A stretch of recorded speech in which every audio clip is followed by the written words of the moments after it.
Baik, Assalamualaikum warahmatullahi wabarakatuh.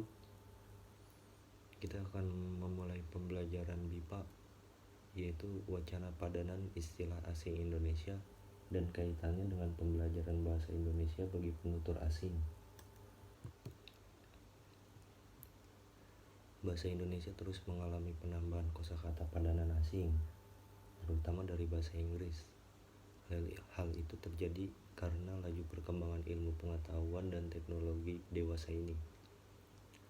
Lebih banyak disampaikan melalui bahasa Inggris daripada bahasa asing lainnya, seperti bahasa Arab, Belanda, dan Jerman.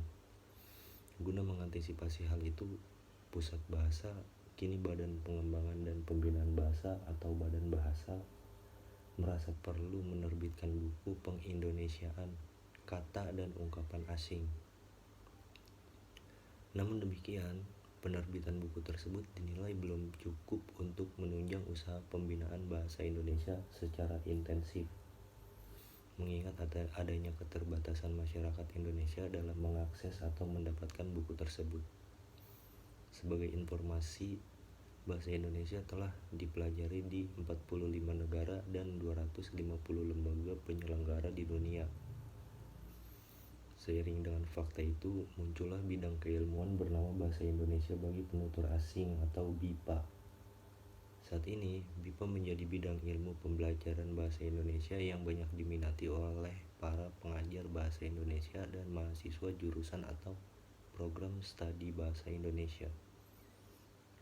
Alhasil, tren positif itu menuntut adanya inovasi pembelajaran BIPA. Salah satunya adalah pengenalan kosakata padanan istilah asing Indonesia mutakhir kepada para pembelajar asing BIPA. Dalam wacana pertama, sangat bermanfaat bagi pembelajar asing dalam memahami dunia transportasi di Indonesia, terutama mereka yang baru pertama kali datang dan atau belajar di Indonesia. Hal ini sejalan dengan tema pembelajaran BIPA pada tingkat A1, yaitu transportasi Indonesia.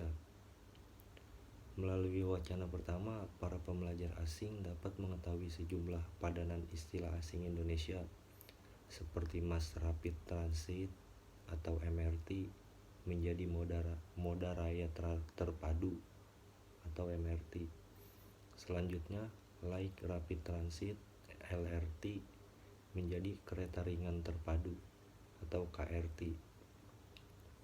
Komuter lain menjadi kereta komuter, platform menjadi peron, coach menjadi gerbong penumpang, flat car menjadi gerbong datar, road railer menjadi gerbong trailer, switch menjadi whistle, subway menjadi rel bawah tanah, siding menjadi jalur persilangan, grade crossing menjadi perlintasan kereta, tie menjadi bantalan rel, train dispatcher menjadi pengatur perjalanan kereta api atau PPKA, steward menjadi pramugara, dan stewardess menjadi pramugari.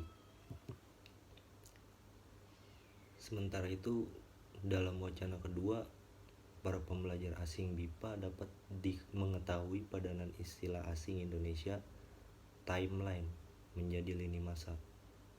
Kosakata ini mudah dijumpai saat pembelajar asing mengakses salah satu media sosial di Indonesia dan di luar negeri, yaitu Facebook. Lini masa adalah gambaran peristiwa penting secara linier dalam subjek tertentu, ditampilkan dalam urutan kronologis. Lini masa merupakan padanan dari kata bahasa Inggris, yaitu timeline. Contoh kalimat yang menggunakan kata lini masa: pengguna Facebook kini bisa mengatur status-status yang ingin dilihat di lini masa. Lanjut ke wacana 3, juga mudah dijumpai oleh pembelajar asing saat mengakses dunia maya atau internet, yaitu netizen. Kata netizen memiliki padanan istilah asing Indonesia, yaitu warganet. Pengertian warganet adalah warga internet atau orang yang aktif menggunakan internet. Warganet merupakan padanan dari kata bahasa Inggris, yaitu netizen. Contoh kalimat yang menggunakan kata warganet: Berita tentang pelakor kini tengah jadi perbincangan warganet.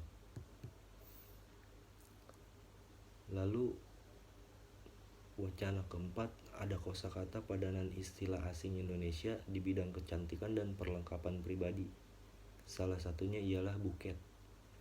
Kata buket merupakan padanan dari kosakata asing, bouquet. Dalam Kamus Besar Bahasa Indonesia KBBI Daring, buket bermakna yaitu karangan bunga. Selain itu, ada kosakata padanan istilah asing Indonesia di bidang kuliner atau masakan, yaitu umpan tekak dan penyelera. Kedua kosakata itu merupakan padanan istilah asing. Appetizer menurut Kamus Merriam. Appetizer bermakna makanan atau minuman yang merangsang nafsu makan dan biasanya disajikan sebelum makan.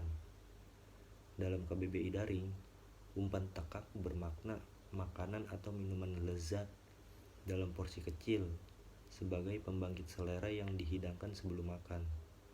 Pembangkit selera makan dan penyelara bermakna pembangkit selera.